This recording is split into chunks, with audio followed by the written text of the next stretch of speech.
This is lesson 7 in the course Living Ethical Lives. It's on Kantianism. Immanuel Kant is probably the most important philosopher of the modern period. He made contributions to the field of philosophy and metaphysics, epistemology, and ethics. His philosophy affects all philosophy in the West. This is clearly evident in the philosophies of Soren Kierkegaard, Friedrich Hegel, Karl Marx, as well as many other philosophical schools in the 20th century. Kantianism is what we're talking about, as I said. Ethics, like physics, is partly empirical and partly deductive. Ethics, according to Kant, must first and most importantly be based on pure reason without recourse to experience. Its ground must be found in pure reason. Kant understands that everything works according to laws. Since the only human beings have the capacity to operate according to reason, they alone are able to will rationally. When the reason latches onto specific principles, these become imperatives or duties. Now, these imperatives are expressed as ought or shall. There are two types of imperatives, either categorical or hypothetical. And this is a basic starting place for Kantian ethics.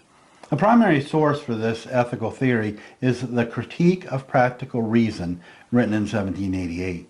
It is comprised of a critical examination of purely practical reason and establishes the supreme principle of morality. The order of inquiry is from common moral knowledge to the supreme principle or analysis. Now then back to application and practice. That's synthesis. Let's look at 3 theorems of Kantian ethics. First, when practical principles presuppose a material object as a determining foundation for the will, they are empirical and as such cannot formulate moral law. Second, any practical principle is at the same time to be understood under the general principle of self-love or one's own happiness. Third, if a rational being can think of one's maxims as practical universal laws, one can do so only by considering them as principles that contain the determining grounds of the will because of their form and not because of their matter. Another source for Kantian ethics is the Fundamental Principles of the Metaphysic of Morals. In it, he argues that ethics rests solely on the pure part. This is necessary because of the tendency toward corruption. The good will should be understood as rational will, and action is focused from the beginning on the will motive. The good will's motive is to do its duty for the sake of doing its duty. Whatever it intends, it does so because of its duty. The good will, which is the rational will, acts not merely in accordance with duty, but from duty. Nothing is good without qualification except the good will. It is good not because of its ability to attain, not effect, but in conception and importance of pure reason. A central idea in Kant's work is that the moral worth of action performed from duty lies not in its purpose, but in the maxim, rule, principle, by which it is determined. The law determines the will objectively.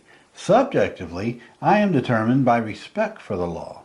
This subjective element is the maxim of my action, that I ought to follow the law, whatever my inclination may be.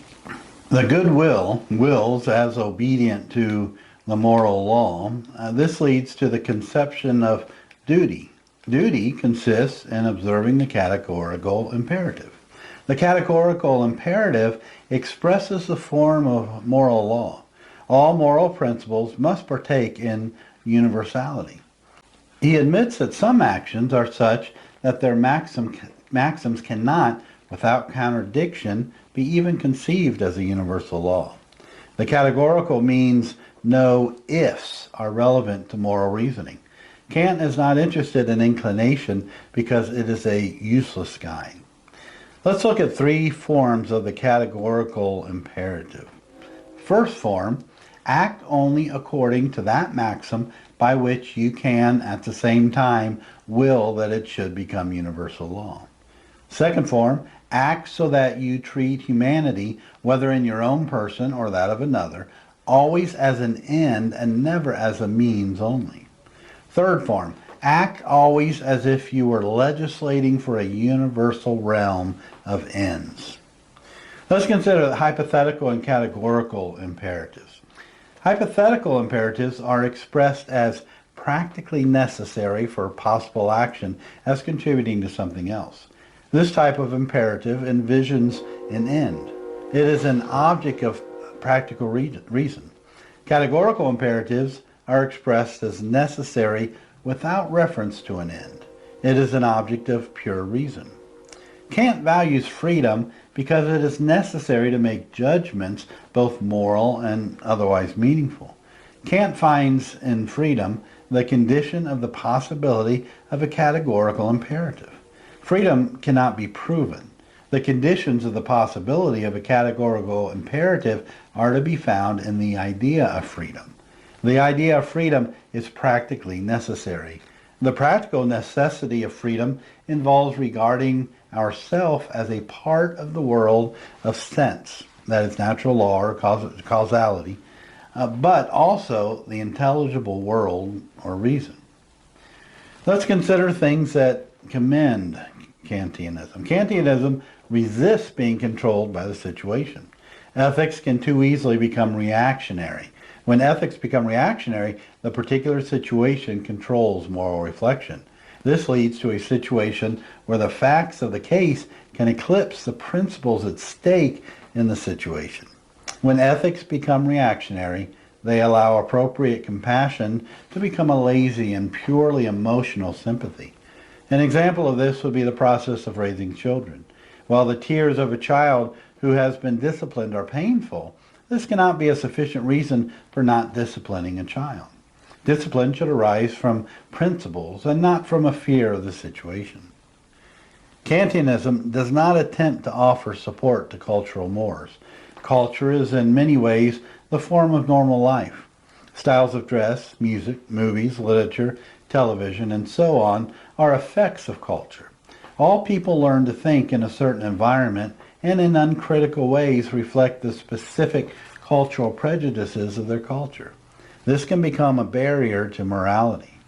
Kantianism is a reasoned and critical option for moral reflection because it arises out of reason. Kantianism is not interested in the specifics of culture because morality cannot be located anywhere but in rational principles expressed as universals. It is important to see that these universals are not in any way dependent upon particular historical data. Next, Kantianism places responsibility for moral decision-making on the individual. Kantianism requires personal engagement in moral decision-making. Freedom is a crucial concept in Kantianism. Therefore, Kantianism resists the emerging victimology that informs too much moral theory. Accordingly, Kantianism raises the moral compass above gender, ethnicity, and economic status, which too often serve as excuses. Morality, according to Kant, is something human beings are capable of because we are rational and therefore capable of willing appropriately. Let's look at things that express the limitation of Kantianism. Kantianism becomes abstract too easily. The most serious deficit of Kantianism is what in some measure commends it. It has been observed that a strength of Kantianism is its ability to resist being reactionary. But Kantianism gives too much up in its tendency toward abstract universality. Morality requires a narrative or a history in order to be understood. For example, the principle of marital fidelity is meaningless apart from a particular history that informs marriage and fidelity.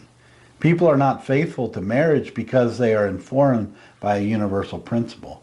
Rather, people are faithful to marriage vows because of a history that informs the moral rule. Morality is, by its very nature, the practical and actual embodiment in time of particular virtues.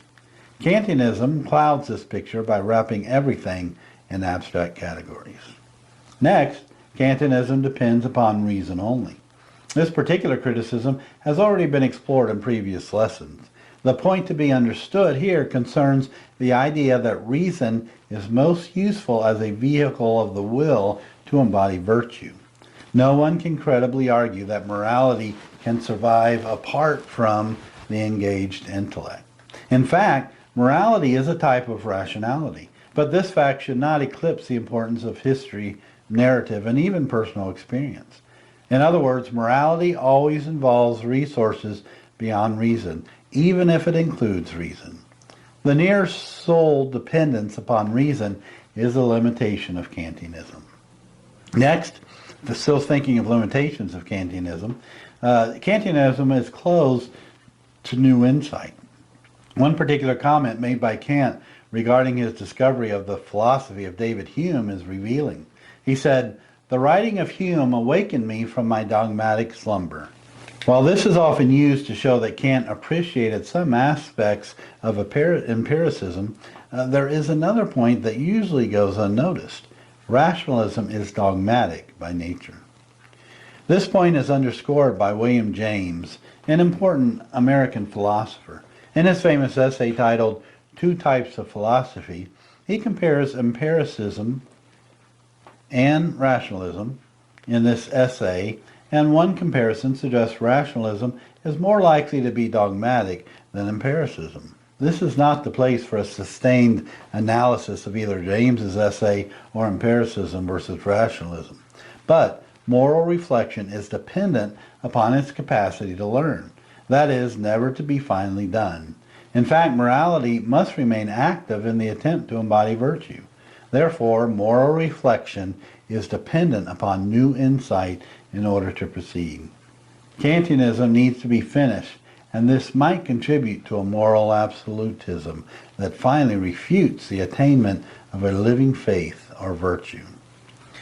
Well, Alistair MacIntyre offers his assessment of Kantian ethics. Because it detaches the notion of duty from the notions of ends, purposes, wants, and needs, it suggests that, given a proposed course of action, I may also ask whether, in doing it, I can consistently will that it shall be universally done, and not ask what ends or purposes it serves. Anyone educated into the Kantian notion of duty or will so far have been educated into easy conformism without authority.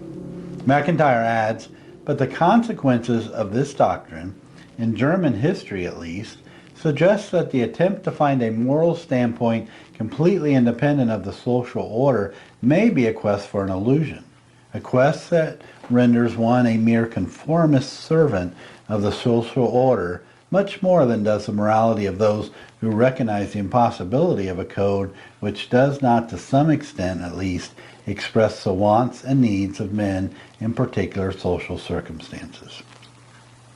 Well, let's review this lesson.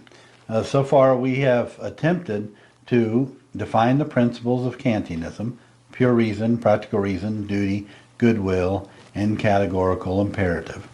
Apply the principles of Kantianism, the ultimate form of deontology. Understand the limitations of Kantianism, too abstract, depends upon reason only, and close to new insight. Kantianism is the best example of deontology. Now, this means it makes moral judgments based on universal truth. These truths become a duty for those who intend to act morally. This way of thinking about morality has a natural affinity with the Christian faith. For example, the Ten Commandments are not mere suggestions, and they are true no matter what experience teaches. The Ten Commandments were true during the Exodus, and they are still true in our time. While there are other ways to think of theological ethics, the deontology of Kant is one natural ally. Let me give you a closing thought from this lesson. Paul writes the following words to the church at Philippi.